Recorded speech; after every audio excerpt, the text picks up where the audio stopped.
Bom dia a todos, a todas e a todes.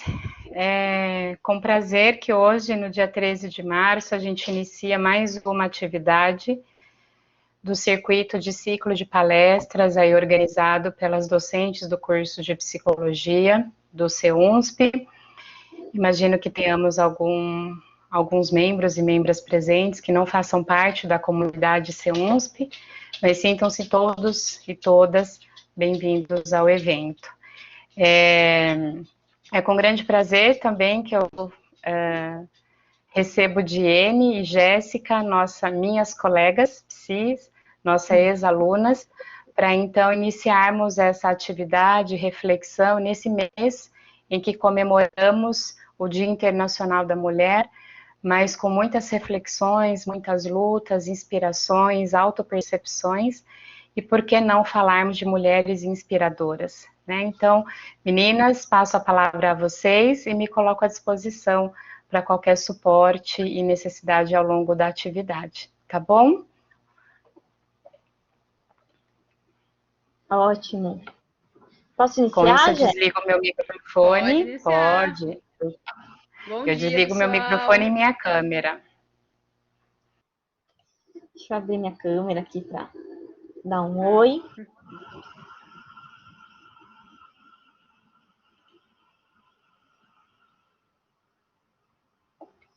Então, bom dia, pessoal. Sejam bem-vindos, bem-vindas. Estamos aí iniciando a nossa palestra Mulheres Inspiradoras. Eu sou a Diene, né? Me Eu sou graduei a aí no curso de Jéssica. psicologia e iremos iniciar aqui, mas antes de começarmos, a gente gostaria de propor um pequeno exercício para vocês e depois a gente fala um pouco mais sobre isso, tá bom? Espero que vocês gostem da nossa palestra e sejam muito bem-vindos. Oi, pessoal. Eu sou a Jéssica. Também me graduei em psicologia. E vamos começar então. Primeiramente, eu acho que é importante vocês pensarem que a gente está aqui com uma visão muito sobre psicologia, né? O nosso olhar sempre é voltado à parte psicológica das coisas. Não somos historiadoras, né? Então, eu até peço já desculpas, né, desde o começo, que talvez possa faltar algum tipo de informação, algum tipo de coisa relevante. E aí, se alguém souber, fica à vontade de trazer, né? E que o nosso olhar em cima dessas mulheres que nós vamos trazer hoje é voltado a um olhar mais profundo e psicológico, tá? Eu gostaria que vocês aí pensassem agora em três homens que foram de muita relevância para a nossa sociedade. Vou dar um tempinho, né, para vocês pensarem um pouco. E aí a gente já faz algumas perguntas para vocês, tá? São três homens que tiveram muita relevância para a nossa sociedade, tá bom?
Legal. Saindo Albert Einstein, Leonardo da Vinci, Nikola Tesla, não sei como se pronuncia, Pasteur, enfim, depois me corrijam, por favor. Freud e Sabine, Albert Einstein, Nelson Mandela, Mahatma Gandhi, Isaac Newton, Einstein, Monteiro Lobato. Legal, pessoal? Jung, Mandela, Papa João Paulo II, Darwin,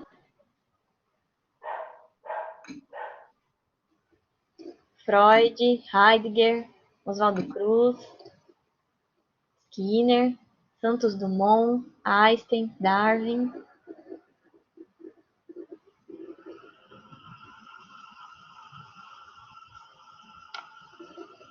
Ok.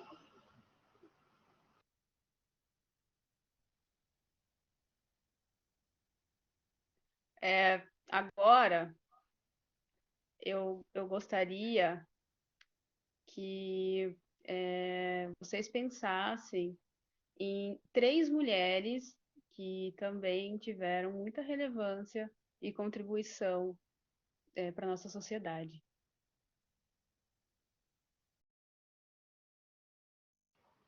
Marie Curie, Melanie Klein, Tarsila do Amaral, Maria da Penha, Nise da Silveira, Tarsila do Amaral,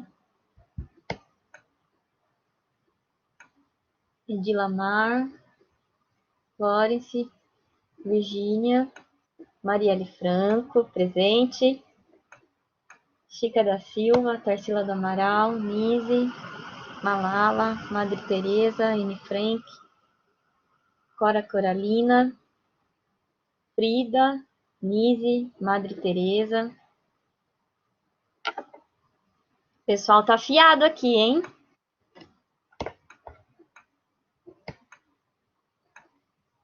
Sueli Carneiro, Angela Davis, Marielle Franco, Dandara, Pagu, Maria da Penha, Marie Curie, Anne Frank, Joana d'Arc, Ana Freud, Agatha Christie, Tarsila do Amaral, Melanie Klein,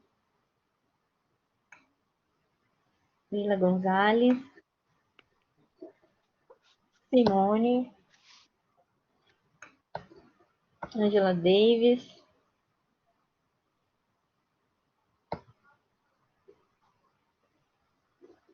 Legal, hein, gente?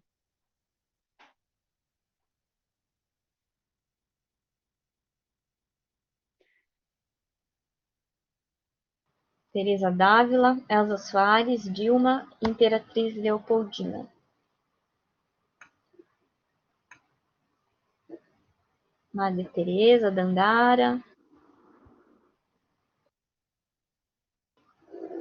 Ok. Bom, vocês trouxeram bastante referências aí, muito legal. Vamos deixar estar o que a gente falou aqui nesse momento e no decorrer da palestra, depois a gente conversa um pouquinho mais sobre isso, tá bom? Agora, professora, eu vou pedir para fechar o chat, por gentileza, para daí a gente dar andamento.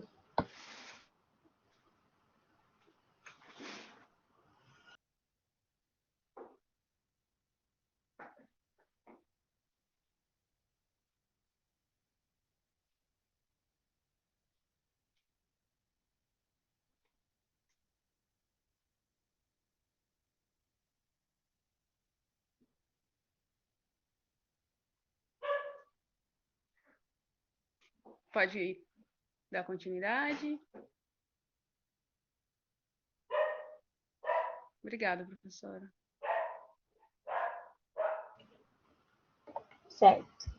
Bom, então, hoje viemos falar sobre mulheres inspiradoras, né?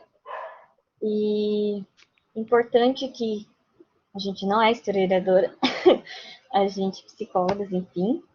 Então, se caso, como a Jéssica já falou, mas enfatizando, caso a gente fale alguma coisa, né, que não esteja muito coerente ou esteja faltando, a gente também convida vocês para entrar depois nesse debate, complementar, porque estamos aqui todos para aprender. E esse é um momento para isso. Então, quando falamos de história, né, a história, ela nos leva e nos convida ao passado, né? E quando a gente pensa no passado, é um momento que a gente entra em reflexão, né, do que fomos como sociedade, né, e do que somos hoje, né, de que forma essas influências que a gente recebeu do passado ainda reverberam na gente, o quanto a gente reproduz muitas coisas, né? E pensando em história, ela nos leva também a refletir as nossas ações aqui no presente, mas que também será um reflexo do futuro. Então, eu como pessoa, né, como Diene, pessoa, o que eu posso fazer, mas também como sociedade.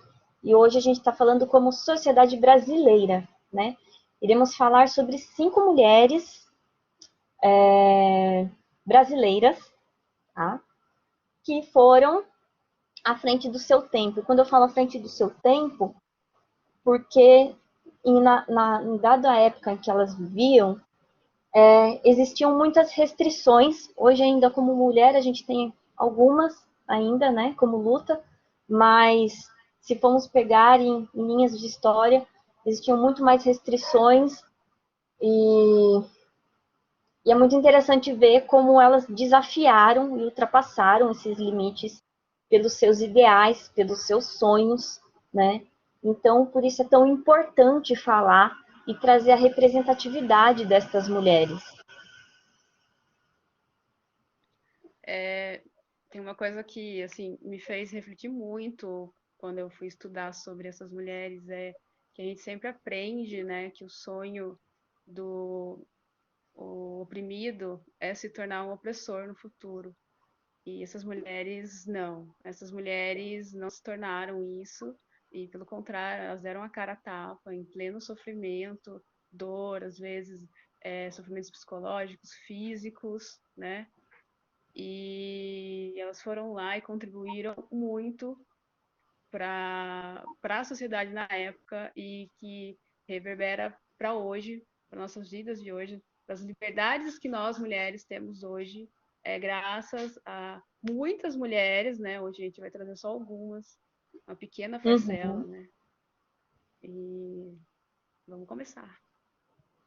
É o nosso a nossa história aqui que a gente vai trazer. A gente se baseou num livro muito legal, né, chamado Extraordinárias, Mulheres que Revolucionaram o Brasil. Depois eu coloquei no final as referências, caso vocês quiserem saber um pouquinho mais. Ele traz um compilado de história de mulheres, então eram inúmeras, foi difícil escolher, enfim.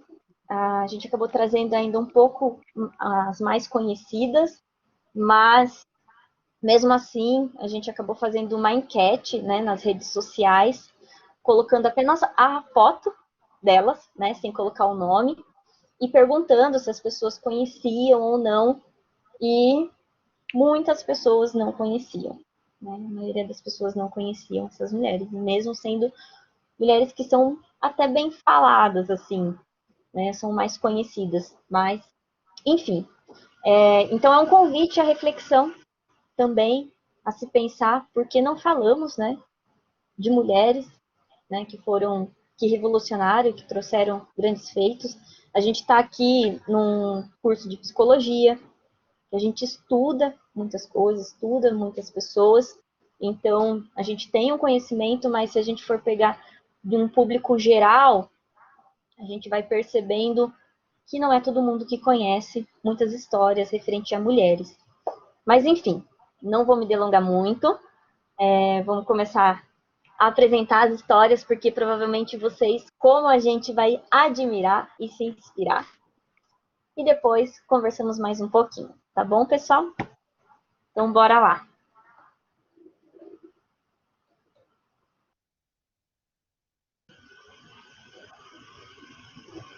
A gente vai começar falando da Dandara, que é mulher negra, maravilhosa Dandara, guerreira. Assim, não se sabe ao certo aonde ela nasceu, a data de nascimento dela, como ela chegou em Palmares. O que se sabe, né, dela é que ela foi uma mulher muito guerreira, incrível, assim, ela tentava auxiliar no sentido social, no sentido de enfrentamento também. Ela é de uma época, né, dos escravos que estavam predominando, né? E os escravos, eles fugiam de alguns lugares e iam para Palmares, se refugiar, tentar ter um pouco mais de liberdade. E ela era a pessoa que estava à frente ali. Em alguns lugares, a Dandara, ela é conhecida às vezes como mito, como uma fantasia que não existiu, né? A gente pensa que naquela época, até hoje, né, algumas coisas, mulher ainda não tem, né, um tanto vigor assim, né, quanto o homem. Imagina naquela época, ainda na escravatura, uma mulher negra, né? Então, eu acredito que por isso que não tenha muita visão, ainda acreditem que assim é só uma fantasia, a Dandara nem existiu.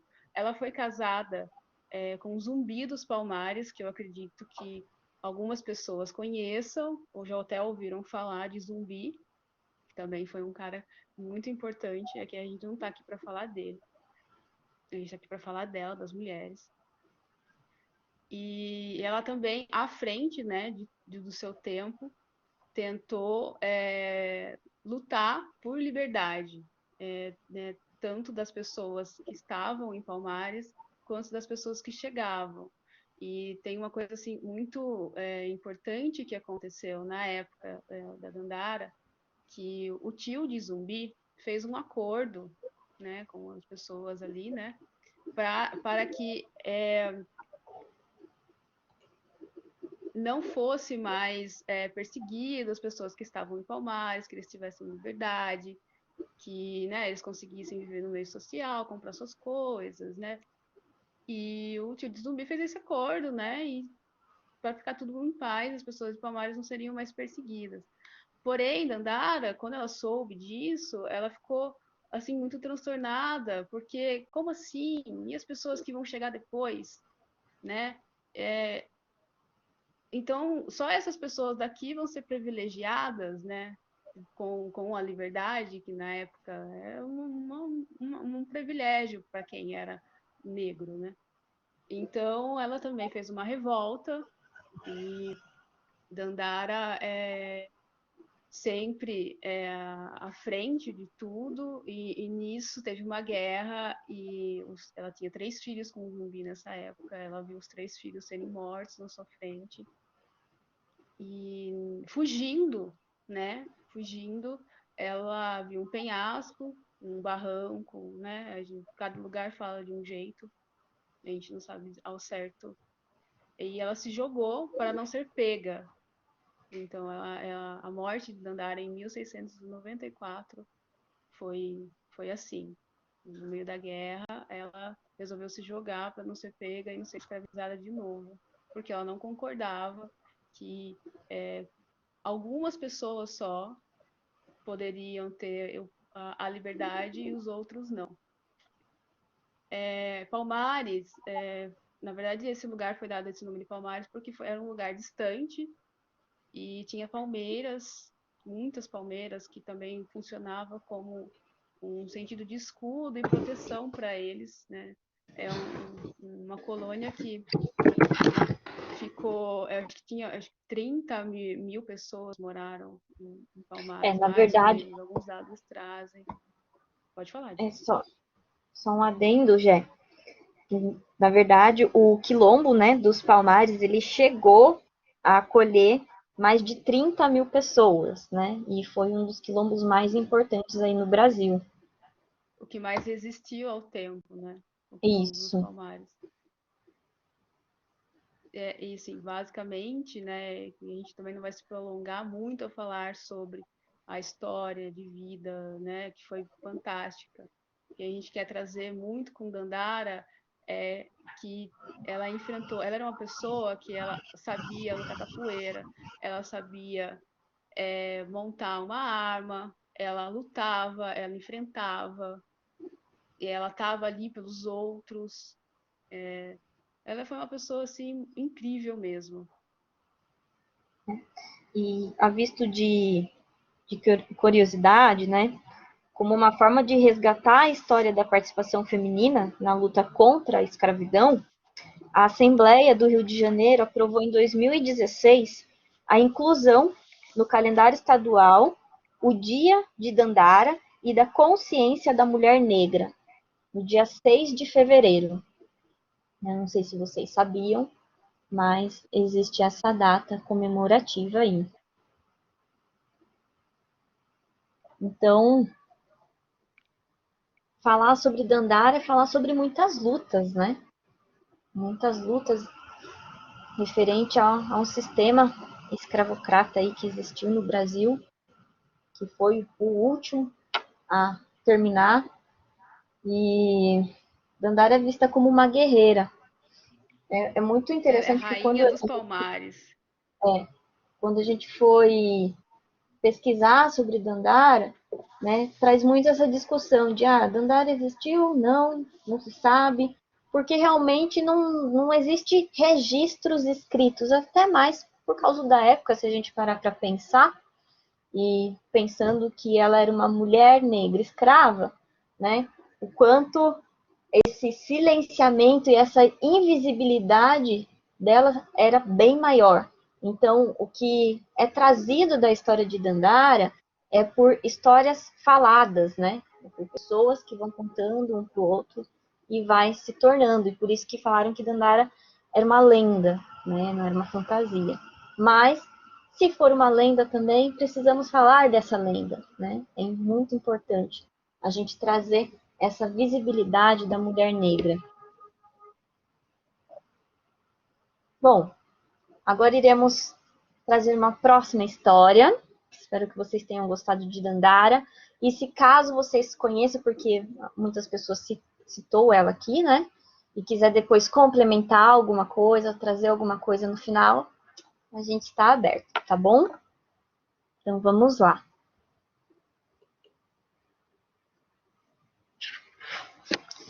Anita Garibaldi.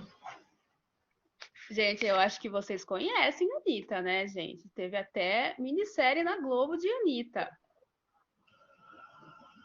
Vai, fala aí Maravilhosa, quem Anitta. assistiu A Casa das Sete Mulheres. Bom, Anita Garibaldi foi uma mulher espetacular, né? A história dela a gente tem que pensar um compilado aqui, porque é muita coisa e até assim se fala, meu Deus, que história. Uma mulher intensa, né? Viveu de forma muito intensamente e que acreditou muito nos seus ideais. Se a gente parar para pensar, a Anitta daí do século XIX, né, com um monte de restrições também que aquela sociedade fazia referente à mulher, né? Naquele momento a mulher não tinha poder de voz nem de escolher o próprio marido, e enfim. Então, desde muito nova, a Anitta, ela era uma menina que tinha um espírito livre, né? Que gostava de fazer as coisas do jeito que ela queria. E a mãe dela acaba se tornando viúva e naquele momento fica numa situação financeira muito ruim, né? Porque novamente as mulheres eram sustentadas pelos homens. Então, até como uma forma de não ficar na miséria, mas também, vamos pensar em prender aquele espírito da Anitta, né? Que ela era já uma menina muito para frente, ela arranja um casamento para Anitta. E a Anitta tem apenas 14 anos. Então a gente está falando aqui, tudo bem que naquela época não se pensava, né, em adolescência e tudo mais, mas a Anitta era uma adolescente, né, que estava no seu momento aí de pensar, de criar sua identidade, enfim. Coisas para se pensar. E ela vive numa união infeliz por curto tempo, mais ou menos 1 ano, 2 anos, com um senhor muito mais velho do que ela. E em um dado momento, no Brasil está havendo várias rebeliões, né, contra a corte, e esse homem ele se alista, né, para participar da troca imperial e simplesmente vai embora, né? Abandona a Anitta, deixa a Anitta lá, enfim. E daí o que a gente vai saber sobre a história da Anitta, né? E, novamente, a gente vai falar que o quanto é difícil falar sobre história de mulheres por mulheres, mas muito por homens, a gente vai saber pelo olhar do Giuseppe Garibaldi, né? Que ele vai trazer a Anitta nas suas memórias, né? Quando ele escreve sobre ela. E Giuseppe Garibaldi, ele foi, não vou se delongar muito sobre ele, mas preciso falar para contar um pouco da história dos dois. Ele foi um rebelde, né, italiano. Antes dele vir para o Brasil, ele participa de inúmeras rebeliões na Europa, acaba sendo preso e ele acaba conhecendo o Bento Gonçalves, que é um dos líderes, né, sobre a Revolução da Guerra dos Farrapos, enfim. Ele vem para o Brasil porque ele ganha tipo uma carta, uma autorização para ser tipo um pirata, mas um pirata legal, né, no Brasil, e enfim, ele vem para cá e quando ele está em algum momento desembarcando, né, lá no sul, ele pega a luneta dele para visualizar, conhecer o lugar que ele está, encontrar as pessoas que ele precisava conversar, os companheiros dele, ele avista a Anitta, né, e diz nos relatos dele que é amor à primeira vista. Né? Ele sai desse navio para tentar procurar a Anitta, ele não encontra a Anitta. Gente, E passando um imagina tempo só depois. você lá com a sua luneta olhando uma terra nova e você encontra uma pessoa e olha para ela e fala: é você. Maravilhoso, né? Bom, daí ele vai se reunir com alguns companheiros numa casa. E quem está lá? A Anitta. Né? Então, acontece uma troca de olhares entre os dois, né? Um olha para o outro olha, ele fica naquele flerte total, até que ele vai falar com a Anitta. É muito engraçado, porque a primeira coisa que ele vai falar para ela é: quero ter você como minha mulher. Né? E, enfim, depois ele tenta fazer um embromation português, porque ele é italiano e tudo mais. Mas a Anitta compra a ideia, né? Se apaixona, não é uma paixão fugaz entre os dois. E a Anitta deixa todas as convenções de lado, né? Aquele casamento que nem sei que casamento era esse, porque, enfim, o marido dela basicamente a abandonou. E vai embora junto com o Giuseppe, né? Vai embora junto no navio.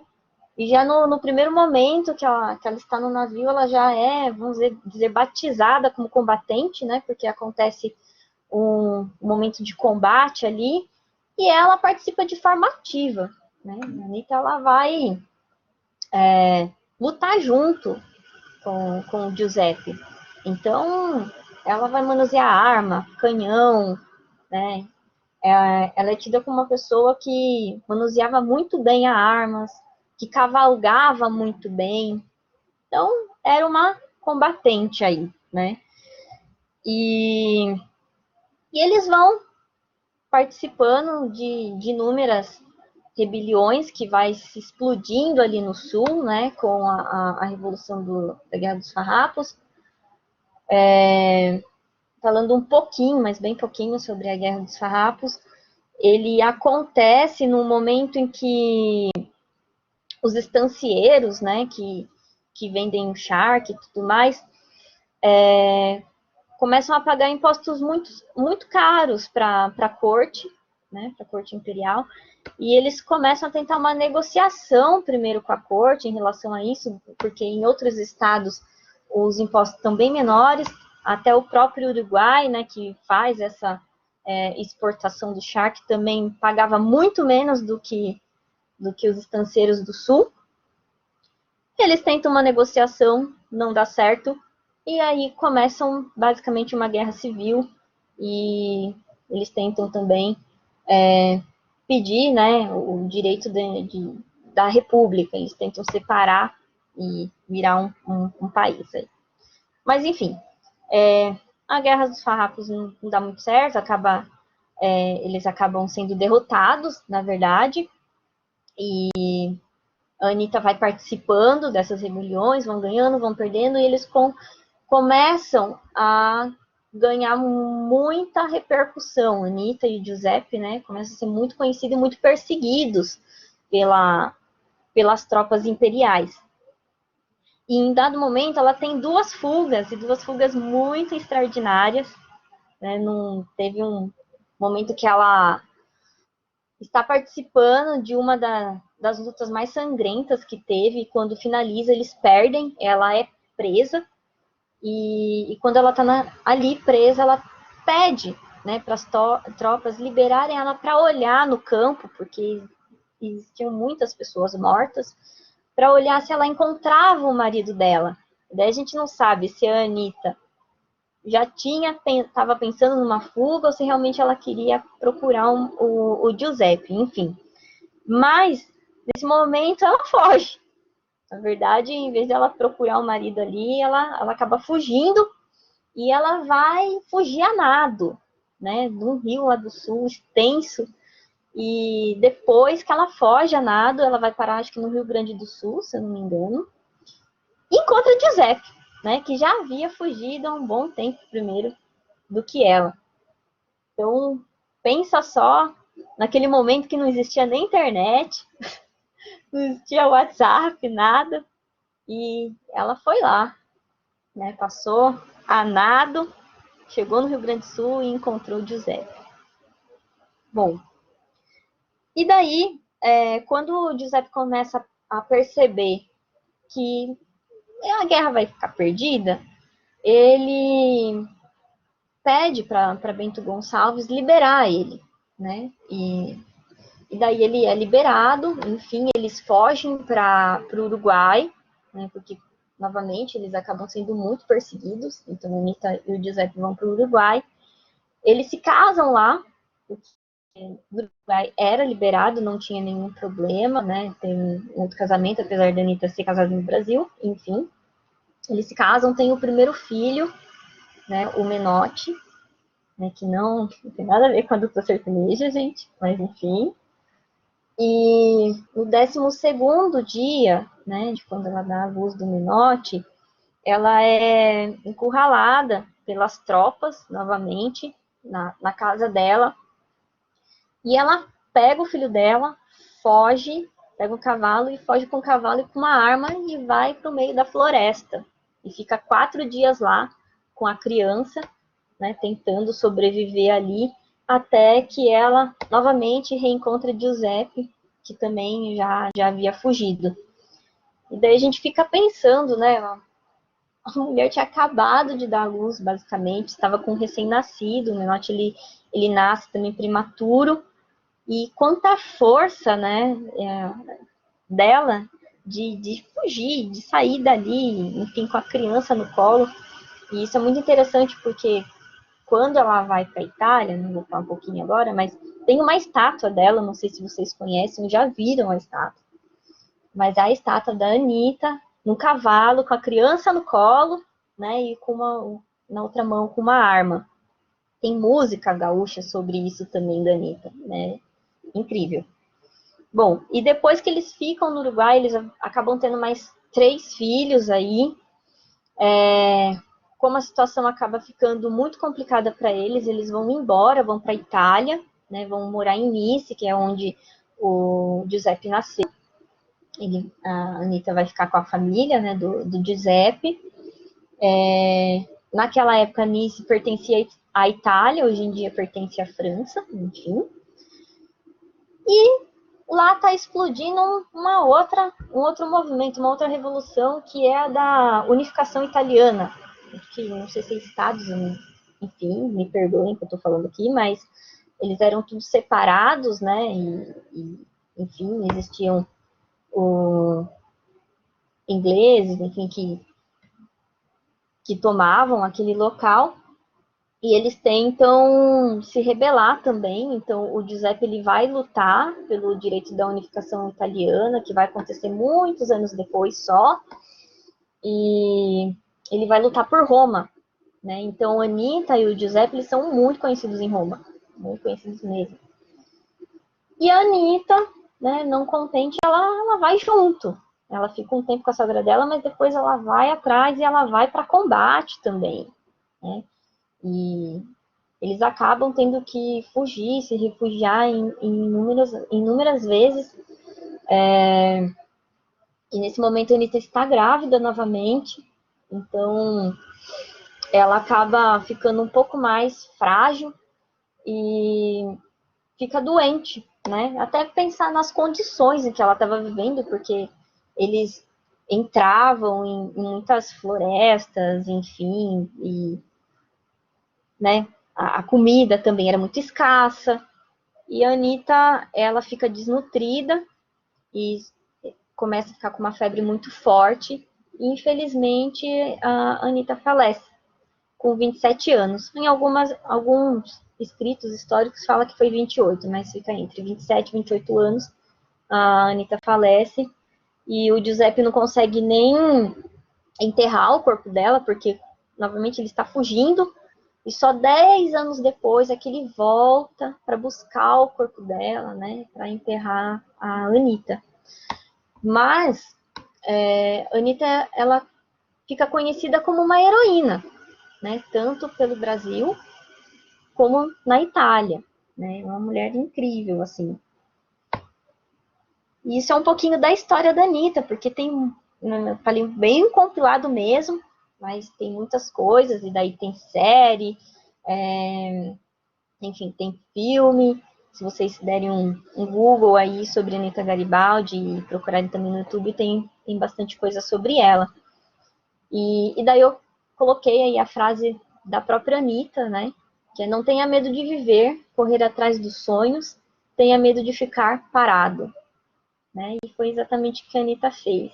Ela foi atrás do seu sonho, viveu o amor dela e lutou pelos seus ideais. Vamos para a próxima mulher. Fica a dica aí para quem quiser conquistar alguém no momento do flerte, você vai, você dá uma flertadinha, uma olhadinha, que nem o Giuseppe fez com ela, né? Dá uma balada, assim, sabe? Aquele olharzinho básico. Chega na pessoa e fala: quero você para ser minha mulher. Deu certo. Vai que cola, né? Bom, brincadeiras à parte, vamos para a próxima.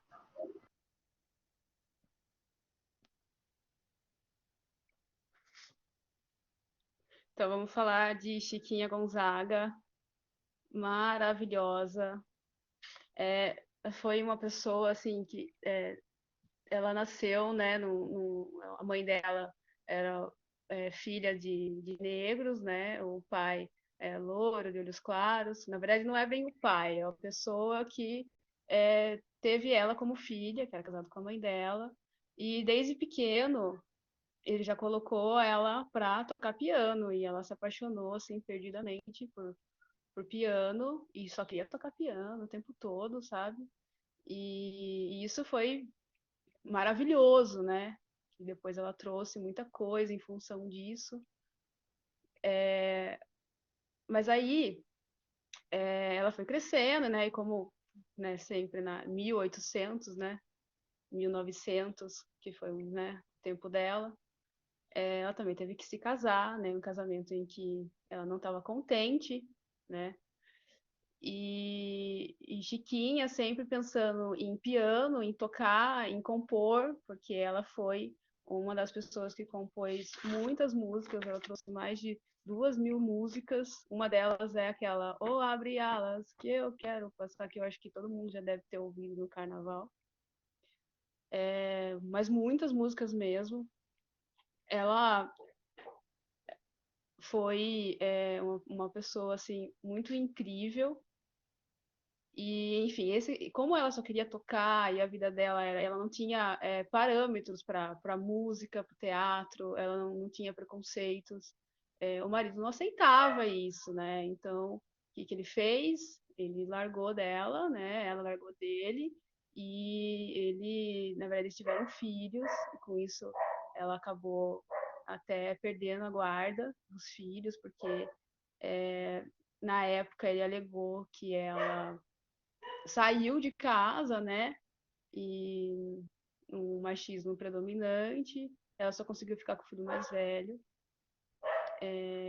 E aí ela foi tocar para ganhar, né? Para ganhar dinheiro, e com isso ela foi compondo. E ela era uma pessoa assim que na época as músicas vinham muito do estrangeiro, de fora. E Chiquinha, ela queria criar uma coisa nossa daqui do Brasil. Então ela chegava, tocava uma machixe, que na época que você dança o machixe, né, juntinho, coladinho, era visto como uma coisa que é errada, né, que não pode. E ela não estava nem aí. E ela estava trazendo e criando. Ela foi a primeira maestrina brasileira, né? E na época não tinha nem um nome feminino para o maestro, né? É o maestro, e de repente ela estava ali. E como ela era muito boa no que ela fazia, né? As pessoas viam uma mulher ali fazendo as coisas pela música e ficavam impressionados. Primeiro, né, vem aquela rejeição, mas depois, como era algo muito bom, eles ficavam impressionados e isso deu muita oportunidade para ela. E carnaval, né, principalmente naquela época, era tudo, tipo, Chiquinha tava o tempo todo ali nas músicas, nas canções. Inclusive, a família dela também foi contra ela. E tem até uma frase de Chiquinha que ela bem conformada, ela fala: eu fico pensando como seria, como está sendo a cabeça dos meus amigos, familiares, que não concordam comigo quando chega o carnaval, porque eu estou em tudo, eu estou nas músicas, eu estou nas composições, eu estou nas melodias, eu estou em tudo. Então não tem como eles viverem sem mim. E é muito bonito isso. E Chiquinha, ela rompeu fronteiras, assim, absurdamente. Ela tinha 52 anos e ela conheceu uma pessoa de 16, um homem, se apaixonou perdidamente. E ela viveu isso, só que naquela época eles não podiam, né, ter um relacionamento. Até hoje, né, se uma pessoa de 52 com 16, a gente fica meio assim, imagina naquela época, né? E o que ela fez? Muito esperta, Chiquinha maravilhosa, ela adotou ele, colocou ele como se fosse filho. E eles viveram, assim, por muitos anos juntos. E a Chiquinha, ela foi. Ela é uma pessoa totalmente sem preconceitos, ela lutou por movimentos abolicionistas, ela foi uma das pessoas também que lutou na época, movimentos republicanos, que é o movimento também contra o racismo. Ela sempre estava envolvida nessas coisas, porque para ela música é música, entendeu? Para ela tocar piano e criar coisas, né, nossas brasileiras, né? Foi ela que trouxe muita coisa para a gente, e é o mais importante. E a Chiquinha, ela também vendia suas composições como forma de pegar esse dinheiro e comprar a alforria de muitas pessoas, né? Então ela foi ativamente, né, na luta pela abolição da escravatura aí. E viveu uma vida muito boêmia, né? Totalmente boêmia. Então pensa, uma mulher do século aí 19, muito à frente, com nenhum preconceito e que vivia o que ela queria, né? O que importava era a música, era a arte. E naquele momento, as músicas clássicas que eram trazidas aqui no Brasil eram de influências europeias, né? Então, quando a Chiquinha começou a trazer coisas diferentes, né, da nossa própria cultura brasileira, ela primeiramente foi muito mal vista pela sociedade, né? Mas eles tiveram que engolir Chiquinha Gonzaga, na verdade. Até hoje, né? Tem que engolir Chiquinha Gonzaga, maravilhosa, linda de bonita essa mulher. Uhum.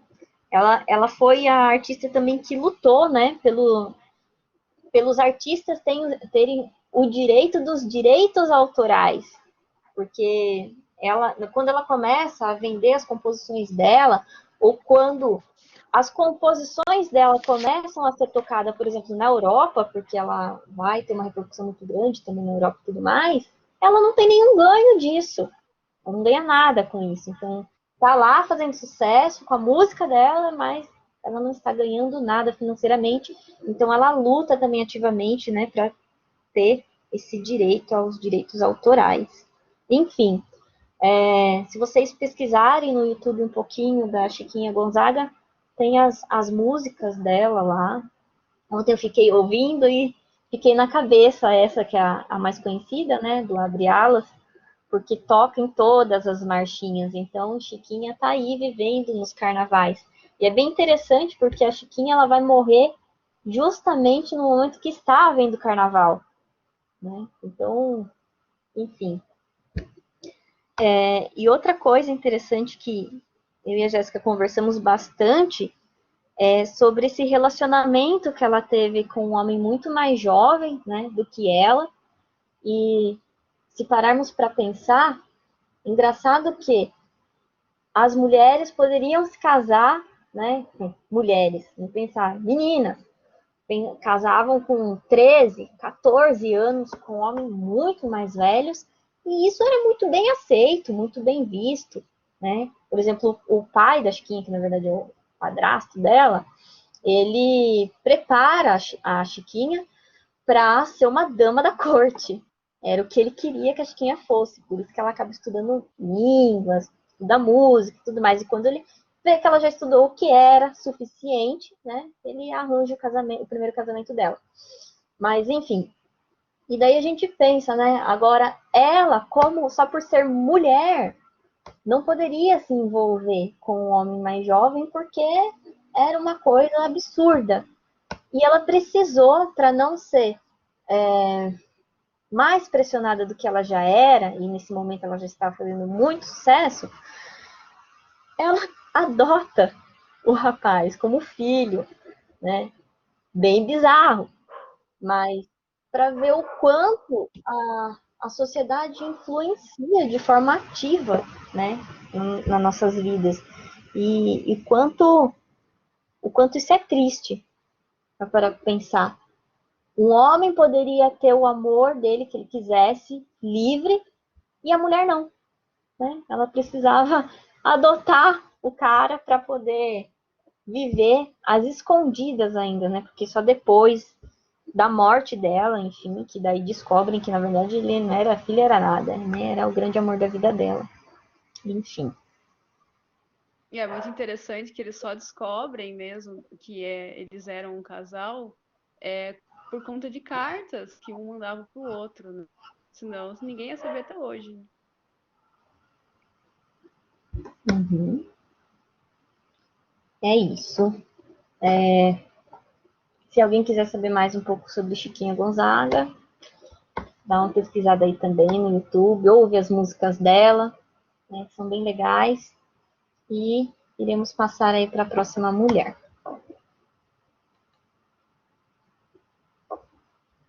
Berta Lutz.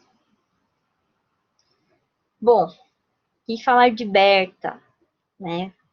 Berta foi uma mulher muito importante, muito influente para se iniciar aí o movimento feminista no Brasil. Foi bióloga, né, e feminista. A Berta, ela é filha do Adolf Lutz, né, o sanitarista, muito conhecido, e da Amy Fowler, que é uma enfermeira inglesa, né? O Adolfo ele vai conhecer a Amy, acho que no Havaí, quando ele vai fazer alguns estudos, e conhece ela, se casa, enfim. A Berta, ela vai ser enviada para estudar na Europa, né? Porque o pai dela acredita que a educação brasileira não era muito boa e envia a Berta para estudar na Europa. E lá ela se gradua como bióloga, e nesse momento que ela está em Paris, né, ela acaba recebendo muita influência, né? Era um momento que estava acontecendo o movimento sufragista na Europa. Então ela vem com esses ideais, né, desse movimento que está eclodindo na Europa, e vem para o Brasil com muitas ideias, né? E o primeiro ato da Berta, em público, é quando ela divulga uma carta na revista da Semana, em resposta a um jornalista que acreditava que o movimento sufragista nada tinha a ver com as brasileiras, né? E daí a Berta, ela acredita que sim, tinha a ver, e que as mulheres deveriam ter direito ao voto. Até neste momento, mulher não poderia votar, né? Ela era tida como uma pessoa incapaz ao voto, não tinha direito a cargos políticos, ao trabalho. Então, ela acreditava que a mulher, sim, deveria ter direito ao voto, a cargos políticos, ao trabalho, à educação, para quê? Se livrasse da dependência dos homens, para que mulheres fossem independentes. E é importante que a Berta, ela é uma mulher, né? Ela acaba sendo uma mulher independente, porque ela trabalha, se sustenta, e ela nunca chegou a se casar. Daí, a Berta, ela, com esses movimentos, ela cria, né, funda a associação, né, junto com outras mulheres, a Liga para a Emancipação Intelectual da Mulher, e que nasce daí a Federação Brasileira pelo Progresso Feminino, onde ela é presidente daí dessa federação. Ela presta concurso público, né, para o Museu Nacional, e ela passa em primeiro lugar. Ela é a segunda brasileira a entrar no serviço público no Brasil, né? E ela vai desenvolver aí como cientista, né? Primeiro ela entra de primeiro momento nesse concurso como secretária, né? Mas depois de um dado momento, né, e apresentando as suas pesquisas, ela desenvolve, né, pesquisas importantes, especialmente na área dos anfíbios. E existem muitos, ela cataloga, né, na verdade, mais de 4.000 anfíbios nacionais, e algum deles recebem o nome dela. Muito legal. Enfim, e ela dá um segmento também nos estudos do pai dela, né? Então, ela é uma pessoa que acaba levando também, como cientista, muitas contribuições aí. E ela também é defensora, né, do Museu da Educação Feminina, e ela vai lutar muito por isso. Ela consegue se candidatar como deputada, mas daí ela vira, acho que segunda suplente, né? E daí quando morre o deputado, que me desculpe, eu esqueci o nome dele, mas daí ela assume, né, o cargo dele, só que ela não consegue fazer muita coisa, porque logo entra o Estado Novo, né, o Getúlio Vargas, ele decreta Estado Novo, tira todo o Congresso, e ela volta, né, a trabalhar no museu. Mas ela continua de forma ativa com o movimento feminista e pela luta aí do direito ao voto, do sufrágio das mulheres, né, que vai acontecer, acho que em 1922, né, elas ganham o direito de votar antes mesmo do que as europeias, né? Mas de primeiro momento, esse direito ao voto era só para mulheres assalariadas, né? Não para todas. Mas enfim, já era um enorme ganho. Bom, e daí a Berta, ela se aposenta, né? Ela é aposentada, na verdade, compulsoriamente pela ditadura militar, né, do museu, e continua com o seu trabalho. Ela acaba sendo representada, ela representa o Brasil em diversas ocasiões. Ela participa da Conferência de São Francisco, né, que é o surgimento das Organizações Unidas. Então, dentre os homens que estavam lá, haviam apenas 6 mulheres nesta conferência, e a Berta é uma delas, e ela participa de forma ativa e briga e coloca, né, pede que se coloque no preâmbulo das Organizações Unidas a igualdade de gênero no texto, o direito de homens e mulheres. Então, tá lá, conquista da Berta. Bom, e no final de sua vida, um pouco antes, né, um ano antes dela falecer, ela doa todo o seu acervo pessoal, né, dos estudos dela, dos estudos do pai dela, porque ela foi levando. E, infelizmente, esses estudos acabou virando cinzas em 2018, né, que o Museu Nacional ele é incendiado, enfim. Mas a Berta tá aí, também como Chiquinha, como Dandara, mostrando os seus feitos. Se hoje a gente vota, né, nós mulheres votamos, é porque temos contas e lutas aí dessas mulheres, conquista de Berta, Lutz, aí. E daí eu deixei uma frase dela, né, que ela diz: recusar à mulher a igualdade de direitos em virtude do sexo é denegar justiça à metade da população. Quer complementar alguma coisa, já? Você já falou maravilhosamente bem. Então, ok. Vou passar aqui para a nossa última mulher.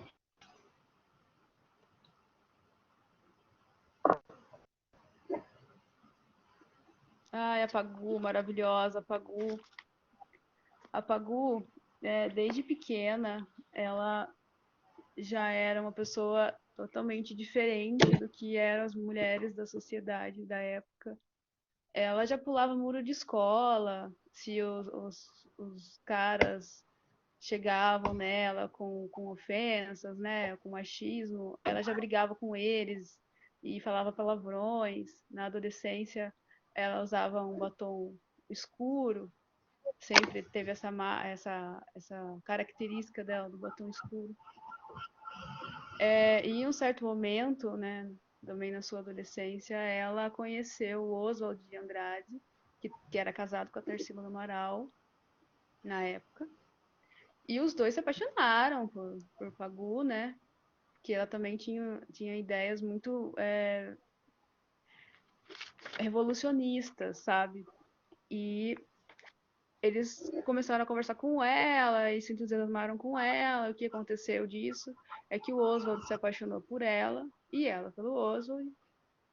E por fim, né, eles acabaram tendo um envolvimento e a Tarsila do Amaral, a princípio, né, teve né, um momento meio assim, né, com a Pagu, mas depois tem alguns relatos e que ficou tudo bem entre elas, como amizade. E só que chegou um dado momento que ela não aguentou mais também o Oswald, porque ele traía muito ela. Mas eles fizeram uma, uma revista, um jornal, não uma revista, um jornal juntos. E nesse jornal eles traziam muitas informações que estavam acontecendo na época. E a Pagu, como uma pessoa que militava muito, né, ela foi presa 23 vezes. E pensa, né, o tanto de sofrimento naquela época, só de você ser preso já é complicado. Imagina você ser preso 23 vezes, passando por torturas psicológicas, físicas. E mesmo assim, ela não desistiu de militar pela política e de militar pelo teatro, né? Ela foi diretora de teatro, ela foi poeta, ela foi desenhista, foi escritora e ela fundou, né, graças a ela, um centro cultural em Santos chamado Patrícia Galvão. É um teatro municipal que foi feito em homenagem a ela, porque ela foi uma pessoa que não tinha também, né, preconceitos em relação à música, em relação ao teatro, e ela lutava pelas mulheres. E ela teve, né, no final da sua vida, ela teve câncer no pulmão, umas crises de depressão, momentos que ela também tentou se matar, né? Ela morreu de câncer. E no decorrer da sua vida, ela também teve um outro relacionamento antes do Oswald, não, depois do Oswald, falei errado, que ela também criou um jornal com essa pessoa e também ficava debatendo sobre. Só que ela sempre foi presa, né? Então ela entrava e saía da prisão, até que no último momento em que ela saiu pela última vez, ela falou: eu não quero mais isso e eu não vou mais ficar militando em razão, né, dos movimentos antropofógicos que ela lutava, os movimentos feministas. E ela foi lutar pela arte, esse momento. Ela não conseguiu não ficar parada, na verdade, né? Mas pelo menos ela não foi mais presa, que foi quando o teatro teve o nome dela, né? O Teatro Cultural de Santos. E ela se tornou uma militante cultural. Pode falar. Desculpa. Então, só para complementar, a Pagu, ela conhece, né, naquele momento onde está reverberando as ideias comunistas, né? Então ela se apaixona por esses ideais comunistas e ela vai à frente, ela vai com outros rebeldes aqui no Brasil lutar por esses ideais comunistas, enfim. Ela acaba sendo a primeira mulher presa, né? Ela está participando de uma greve dos operários aqui e, enfim, acaba tendo uma rebelião ali e ela acaba sendo presa, a primeira mulher presa, aí por causa de uma greve, né? E como ela foi, pode falar. como ela foi presa muitas vezes, né?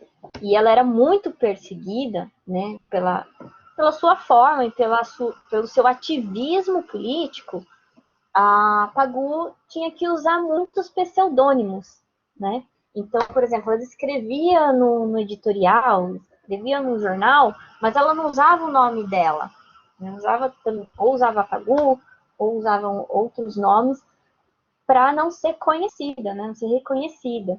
E quando ela decide, né, não abandonar, mas mudar a sua energia para as causas culturais, ela volta a se tornar Patrícia Galvão, né? Porque daí ninguém conhece Patrícia Galvão e daí ela para de ser perseguida.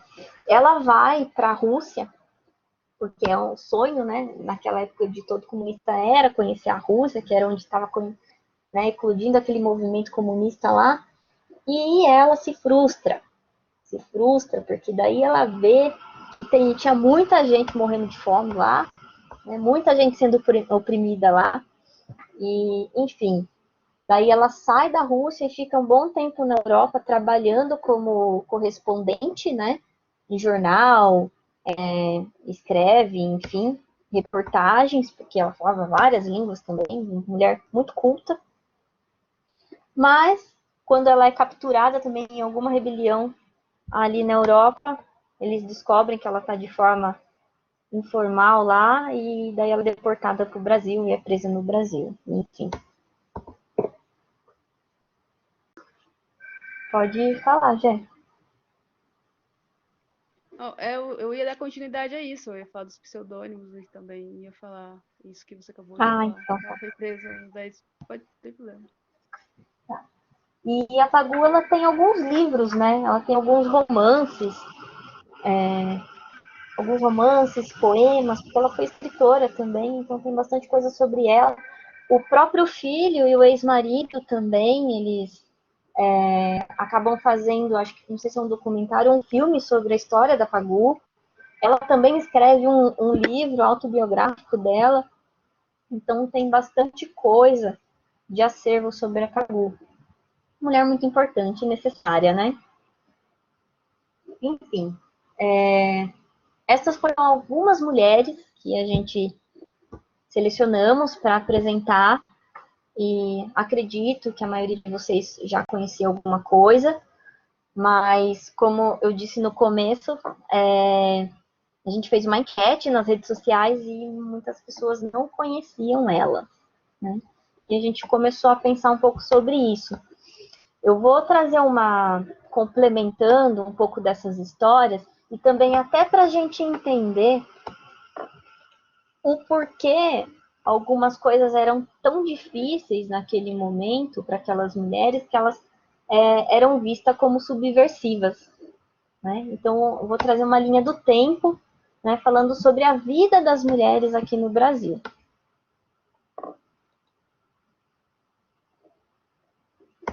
Então, a gente inicia aqui no século XVI, né, quando o Brasil é colônia, não existia casamentos convencionais, enfim, então não existia nenhum problema no sentido até da questão da virgindade, a mulher até ela precisava, né, ter filho e tudo mais para mostrar que ela poderia ter filhos, enfim.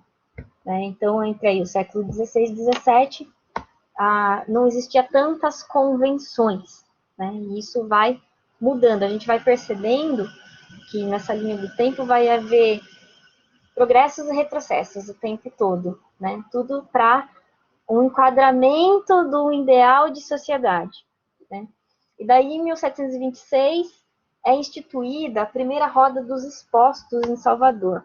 O que é essa roda dos expostos? As mulheres que tinham filhos, né, fora do casamento, ou que não tinha condições de cuidar, ou por outras N situações, elas poderiam deixar a criança nessa roda. Era uma roda que interligava a parte externa da Santa Casa de Misericórdia e ligava com a parte interna. Então, ela deixava o filho dela lá numa roda e essa roda, enfim, ia para a parte interna e era deixada uma forma de adoção, vamos pensar assim, né? Nesse primeiro momento aí. No século XIX, as meninas, né, se casam por volta dos 13 anos, então, novamente, como a gente contou das histórias aí da Anitta, da Pagu, enfim, da própria Chiquinha, né, o quanto elas se casavam de uma forma muito jovem, né, e isso era visto como algo normal. Daí, em 1888, chega a corte portuguesa, e assim daí começa a ter uma mudança de costumes no Brasil, porque a corte portuguesa tenta criar formas, né, de que o Brasil se tornasse, entre aspas, mais civilizado, vamos pensar assim. E daí as mulheres começam a ser educadas, mas não com o intuito de ser educadas, né, para estudar e tudo mais, mas ser educadas no sentido de poder atender aquela corte, né? Porque daí começa a ser inaugurado teatros e tudo mais, então essas mulheres começam a ser vistas para trabalhar, atender aquelas pessoas da corte, então precisavam ser educadas. Em 1827, sai a lei imperial que autoriza meninas a frequentar a escola. Então, novamente, muito mais por esse intuito de poder dar um respaldo ali para a corte, mas não com o intuito de realmente, né, educar de um conhecimento, de autoconhecimento, de algo que façam as mulheres pensar, né, uma educação muito mais reflexiva. E daí, em 1830, os códigos penais, né, de 1830 e 1890, e também as consolidações das leis penais de 32, punem a mulher adúltera com 3 anos de prisão. O marido, ele não era preso, ele só poderia ser preso se ele sustentasse uma concubina. Né? Então, ele poderia trair a mulher, enfim, ter várias mulheres, mas ele não ia preso não por isso. Mas se a mulher fizesse isso, ela iria e teria 3 anos de prisão aí. Enfim. Aí, em 1871, né, acontece a lei do ventre livre, né, que a partir daquele momento, as mulheres negras, né, quando elas têm os filhos delas já nascem livres, não são mais escravos, né, ganham esse direito, né, enfim. Em 1879, permitido às mulheres frequentarem as universidades. E daí a gente pensa, nossa, 1889, caramba, as mulheres já podem frequentar. Mas que mulheres? Né? Vamos pensar um pouquinho, que mulheres? Todas as mulheres? Não. Né? Com certeza as mulheres com condições financeiras, né, muito mais altas aí, porque mulheres pobres não estudava, não tinha nem esse direito, vamos pensar assim. Então, mulheres negras, pior ainda, né? Porque ainda estava existindo a escravidão no Brasil, então, muito mais dificuldade ainda. Em 1916, o Código Civil considera a mulher casada civilmente incapaz, né? Ou seja, ela não pode trabalhar fora sem autorização do marido, aceitar heranças, votar ou se envolver em política. Pasmem. E é muito engraçado, não é engraçado, mas enfim, a gente vai entendendo, né, como foi surgindo as lutas das mulheres, entendendo, né, que sociedade é essa que essas mulheres estavam sendo inseridas. Quanto isso ainda é reflexo do que a gente recebe hoje, né, pelo sistema.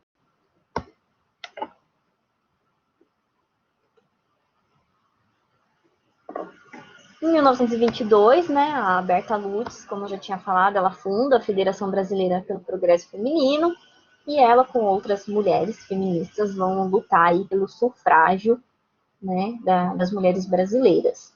E daí, em 1932, as mulheres podem votar, mas não são todas as mulheres, como eu já havia dito, apenas as mulheres assalariadas. Em 1934, a licença maternidade, né, ela é um ganho de um mês depois e um mês antes e um mês depois, né, do bebê nascer, né, e proíbe a demissão de grávidas. Em 1941, um decreto do Getúlio Vargas proíbe que mulheres pratiquem desportos incompatíveis com as condições de sua natureza. Né? Então, o que ele está querendo dizer aqui? Mulheres não poderiam jogar futebol, não poderiam praticar um esporte de luta, porque isso era visto como incapaz, né, incompatível com a natureza da mulher. Né? Estamos aí para ver Marta jogando muito bem futebol e mostrando o quanto a mulher é incompatível, né? Diga-se de passagem, enfim. Em 1943, né, a mulher pode trabalhar sempre de autorização do marido, olha que ganho, mas se o marido achar que isso prejudique a família, o contrato pode ser rescindido. Então, a gente vai vendo que em todo momento há um sistema, né, institucional que vai colocando poder sobre a mulher. A mulher pode fazer algumas coisas, mas só se o homem permitir, né? E só se isso não prejudicar em outras coisas. Enfim. Em 1962, o Estatuto da Mulher Casada dá o poder na educação dos filhos, mas se houver divergência, vale a opinião do marido. Ou seja, eu posso educar meu filho, mas se a forma que eu estiver educando não, pelo meu marido não está correto, o que vale é a palavra dele. A minha palavra sobre a educação do meu filho não vale de nada, novamente.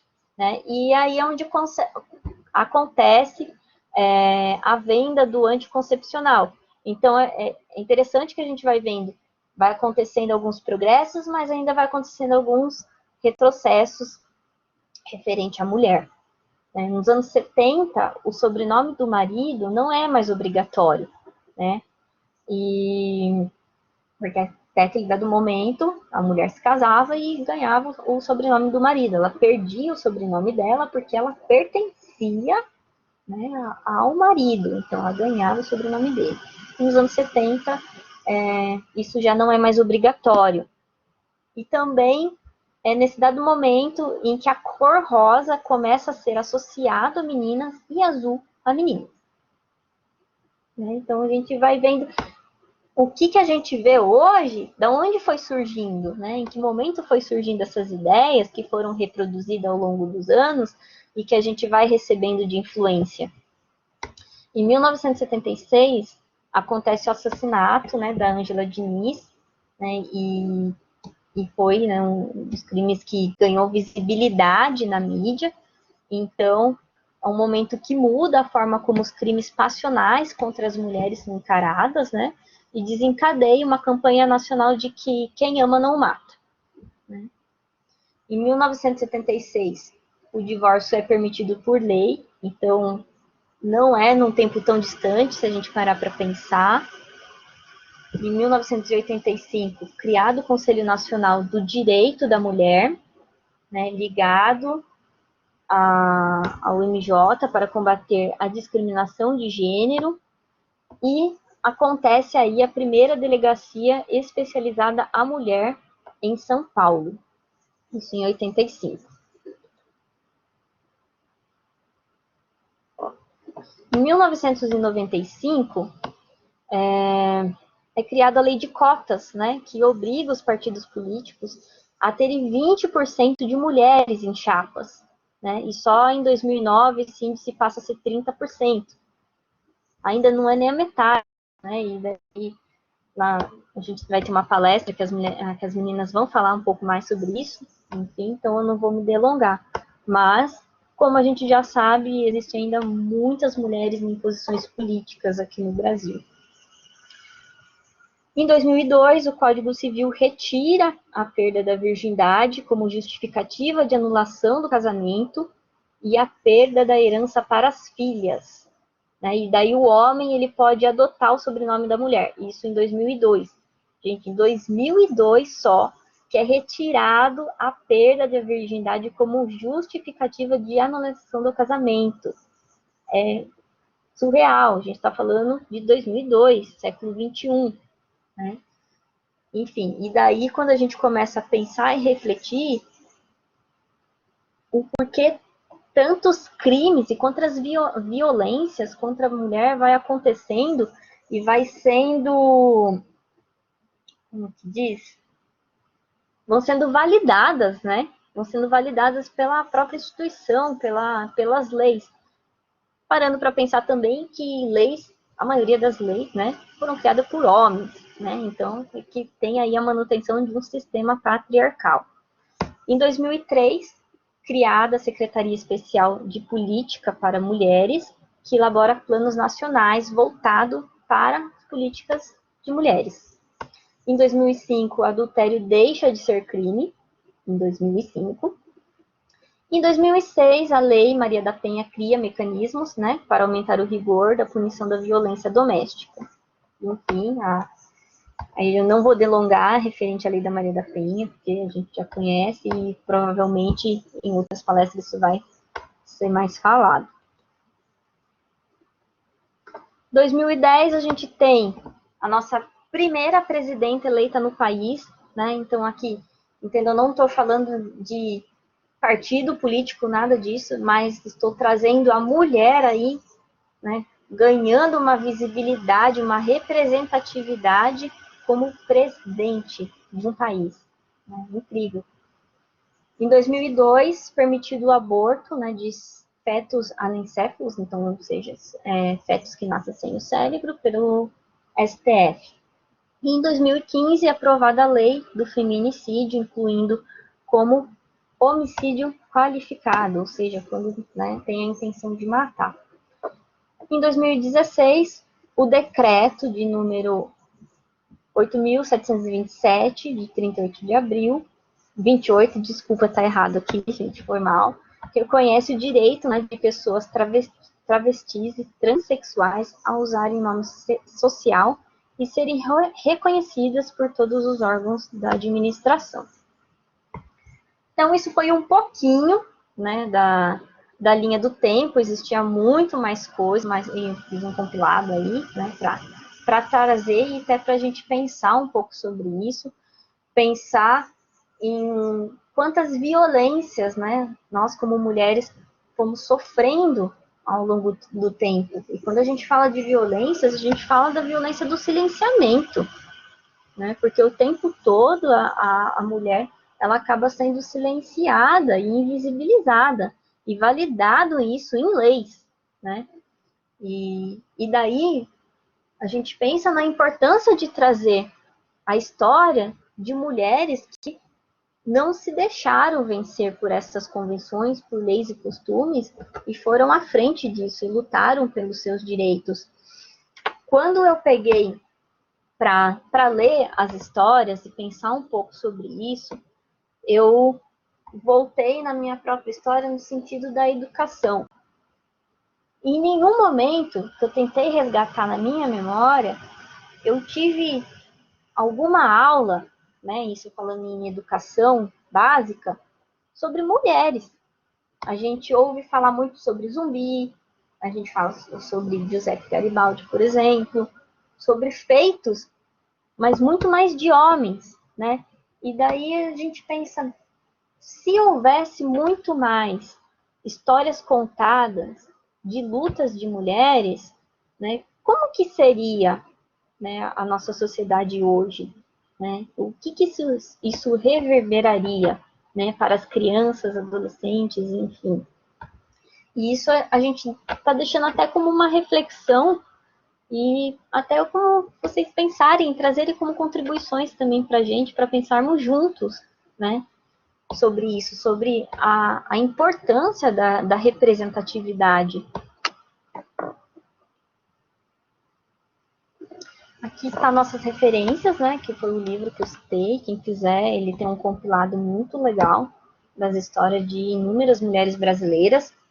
E falando um pouquinho, né, sobre o exercício que a gente deu para vocês, a gente foi percebendo que a gente pensa, quando a gente pensa em pessoas que teve grandes feitos e tudo mais, não invalidando, mas a gente pensa muitas pessoas de fora, né? E a gente traz poucas pessoas, né, poucos nomes de pessoas brasileiras. Então também isso é uma forma, a gente precisa validar ganhos e feito por pessoas brasileiras, né? E até parabenizo vocês, gente, porque vocês lembraram de muita gente aí. Foi citado Dandara, foi citado Nise. Foi até uma brincadeira aí para a gente entender e ver um termômetro aí de quanto de conhecimento que a gente tem, tanto como homens, mas quanto mulheres. Quando eu parei para fazer esse exercício, eu falo de mim, foi muito mais fácil vir homens na minha cabeça do que vir mulheres. Aí eu não sei para vocês como que foi. E agora a gente vai deixar em aberto, né, aí o bate-papo, enfim, para você trazerem as suas contribuições, reflexões, dizerem se teve também essa dificuldade de pensar ou não. Enfim, fiquem à vontade e vamos deixar aí aberto. Jéssica, quer complementar, falar mais alguma coisa também? Não, pode dar continuidade. Professora Fernanda, pode abrir o chat por nós, por gentileza?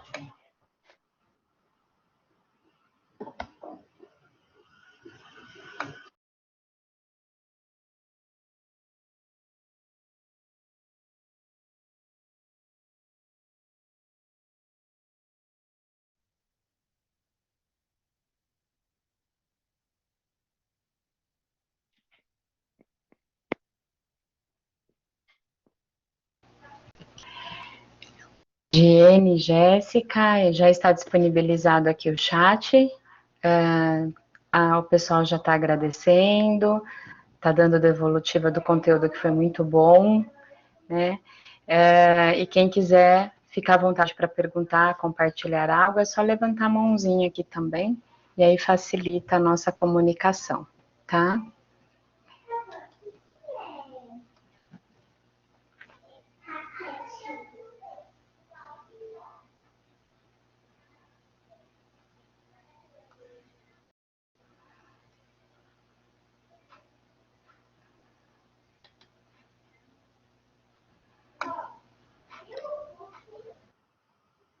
Eu vou colocar aqui os nossos contatos, né? Caso alguém quiser conversar com a gente, mandar alguma coisa, tiver alguma dúvida, fiquem à vontade também.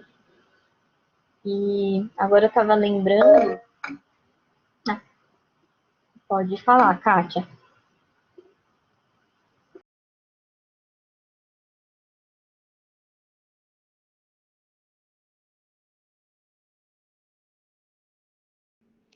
Bom dia, obrigada pela palestra. Bom dia, vocês me ouvem?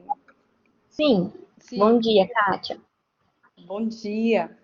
Olha que interessante, eu não sabia o conteúdo da palestra de hoje. E eu tomando meu café da manhã, eu estava lendo sobre uma mulher extraordinária, que a história não deu o devido valor a ela, que foi a imperatriz Leopoldina. Legal. E a gente vê às vezes ela como uma mulher frágil, uma mulher traída. E aí eu fui pegando, foi um tópico que veio, surgiu sobre a Semana das Mulheres e trouxe ela para a história. Que quem assinou a independência do Brasil foi ela, enquanto Dom Pedro estava fora. E ela manda entregar a carta para ele 5 dias depois, dizendo que ela tinha escrito a carta que eles ficavam. Temendo, ela já sabia, né, porque ela vinha de uma dinastia lá austro-húngaro, que se o povo se levantasse, era melhor ter o povo do lado. Então, ela era muito inteligente, mas para a gente, a história é sempre da imperatriz frágil, traída, e não, era uma mulher muito forte, que não teve o seu reconhecimento por ser mulher. Então, foi muito interessante, porque eu estava lendo de manhã e quando logo depois chegou no WhatsApp o convite para a palestra. Então, parabéns, é isso mesmo, a gente precisa compartilhar mesmo tudo que chega a nós, porque é muito legal. Obrigada, viu? Um bom sábado para todos. Obrigada, Kátia. Por compartilhar. Muito obrigada por compartilhar. Tem mais alguém que quer falar mais alguma coisa? Pode falar, Carlos.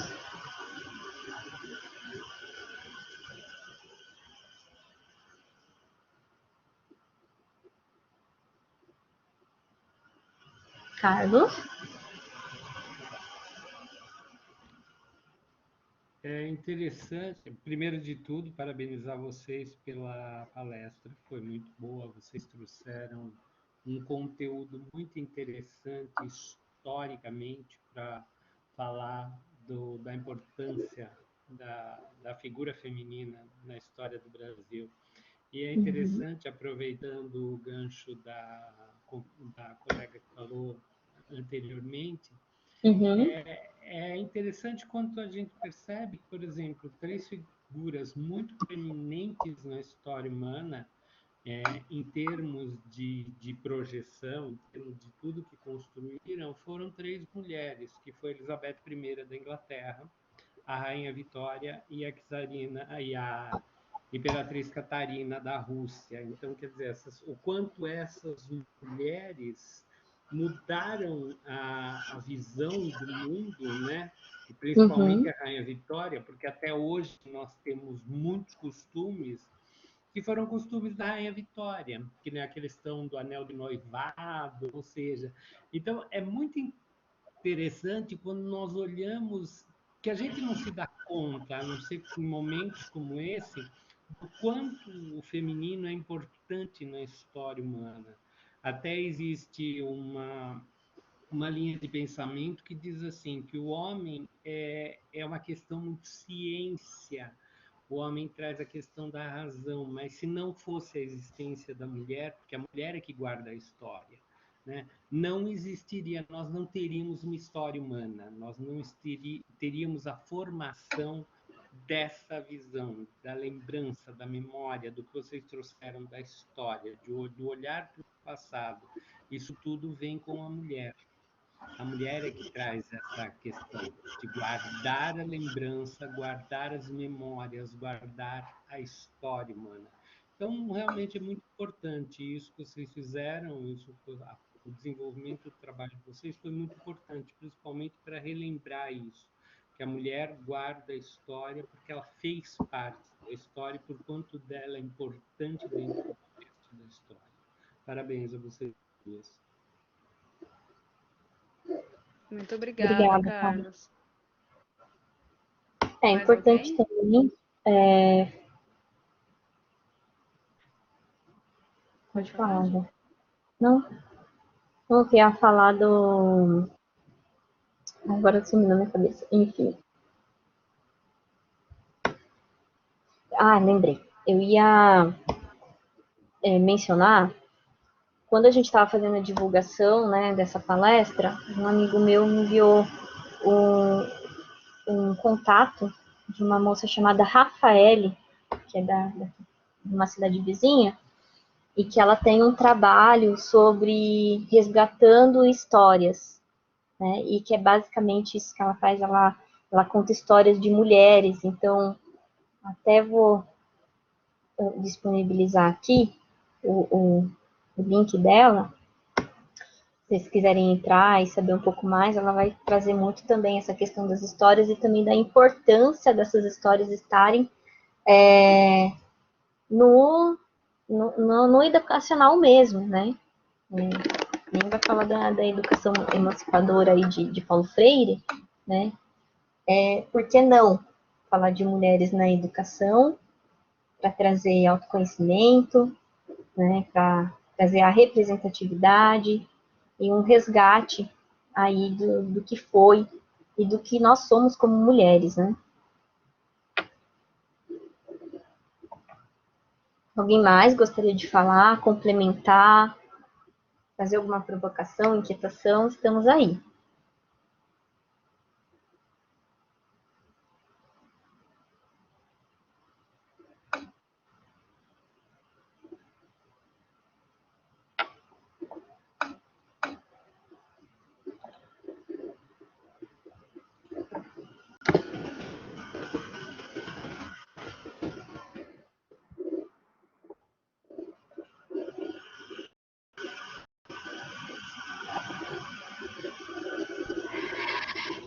Nós temos aqui a Mariane e Camila. Importante ressaltar a importância das mulheres anônimas do nosso país, responsáveis sozinhas pelo sustento de suas famílias. A Josefa registra também que, parabenizando a todas nós, heroínas do cotidiano que merecem reconhecimento, especialmente garantia e proteção dos seus direitos. Obrigada pela participação, pelo compartilhamento. Alguma colega tinha pedido a fala aqui. Eu ia habilitar o microfone. Acho que pode ter desistido. Vamos lá ver o chat.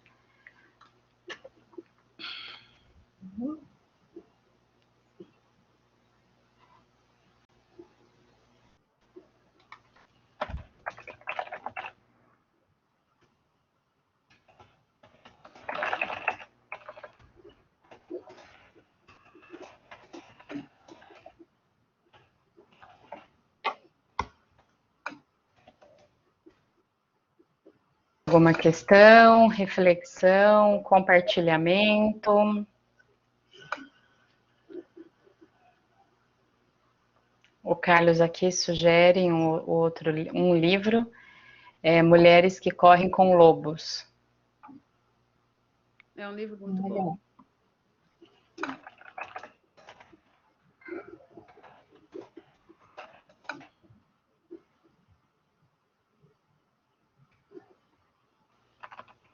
Sim, Beatriz. Eu também fiquei pasma e muito surpresa quando vi. Muitas conquistas nossas são muito recentes ainda. Então, enfim, temos muita luta pela frente ainda. E quando a gente traz essa história e pensa, né, nessa linha do tempo, o quanto é importante para nós continuarmos aí seguindo na luta pelos nossos direitos.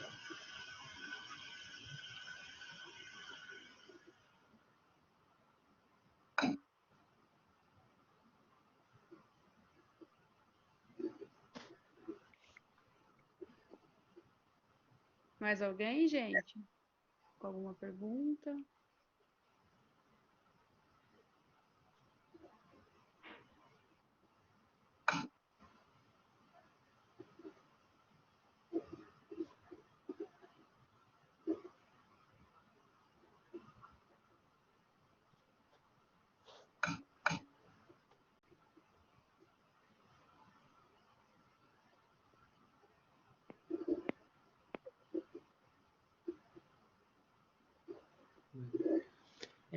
Eu queria só fazer uma colocação. Vocês falaram, tanto você, Jéssica, como a Diene, falaram de várias heroínas brasileiras, né?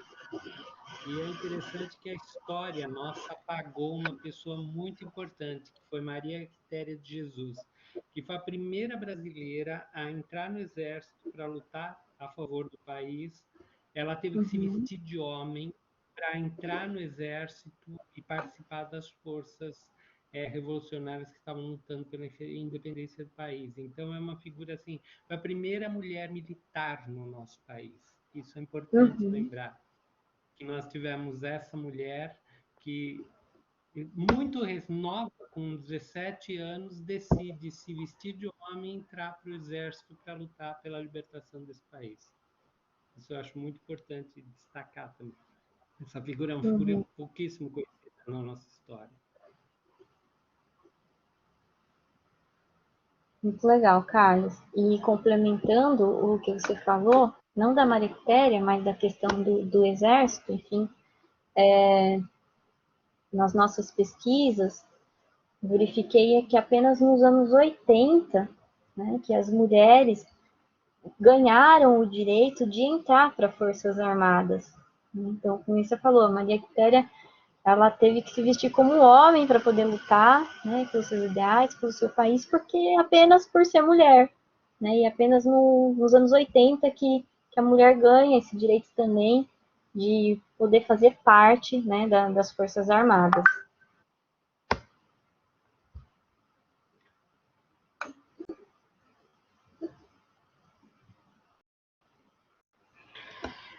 Muito bom, Jamie, Jéssica.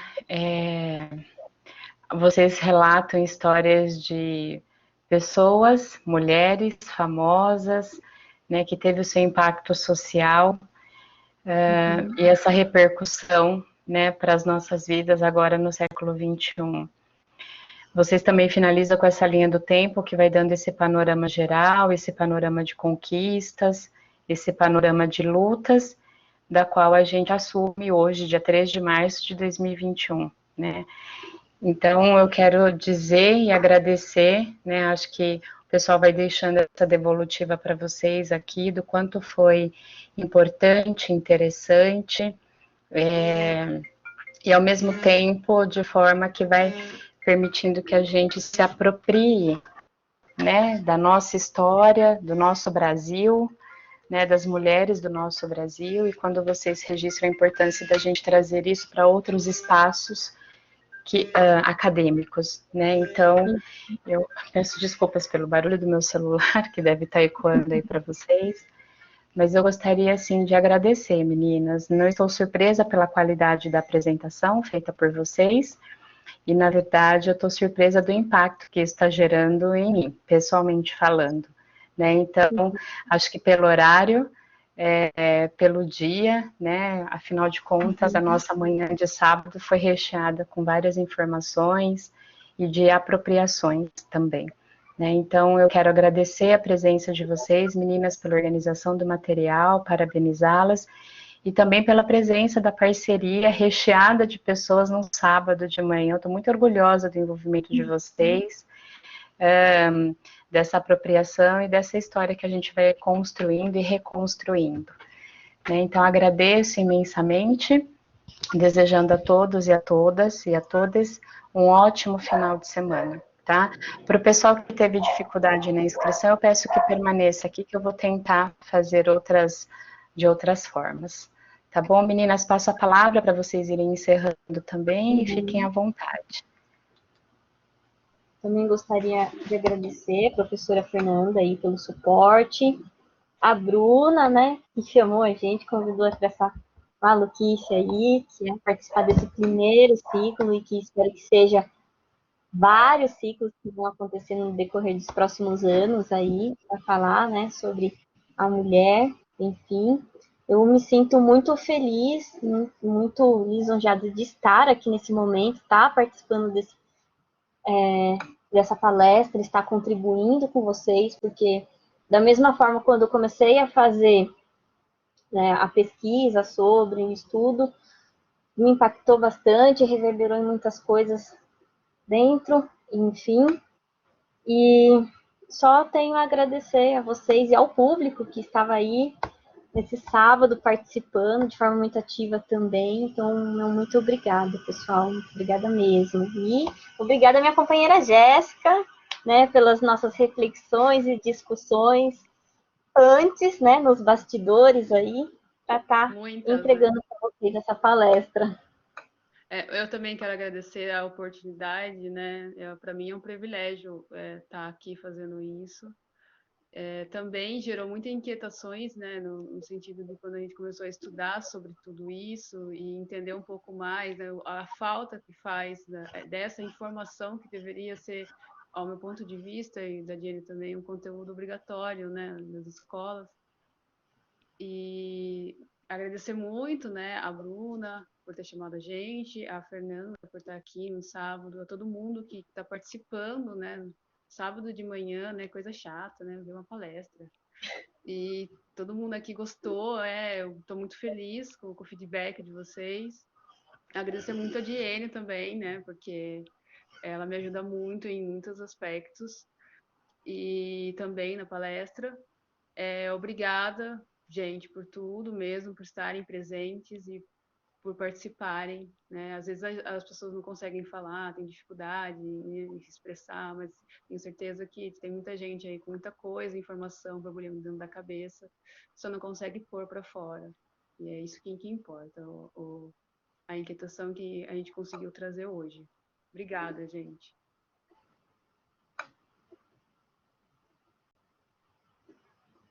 Obrigada mesmo, pessoal. Bom, e espero que vocês tenham se inspirado como a gente se inspirou, né? Conhecendo um pouquinho da história dessas mulheres inspiradoras. Desejo a vocês um ótimo sábado. E é isso, pessoal. Se caso quiserem conversar com a gente, tiver alguma dúvida e tudo mais, se tiverem anotado o nosso contato, posso também deixar disponibilizado com a professora. Estamos aí abertos, tá bom? Tchau, gente. Bom final de semana para vocês. Tchau, pessoal. Muito obrigada, Diane e Jéssica. Bom descanso. Parabéns pela iniciativa e pelo material apresentado. E até breve. Até. Até, prof. Saudades. Tchau. Beijo, Saudades. beijo, saudades. Beijo, tchau. Espero que a gente possa se reencontrar mais. Um beijo, Sim, beijo. beijo. Tchau.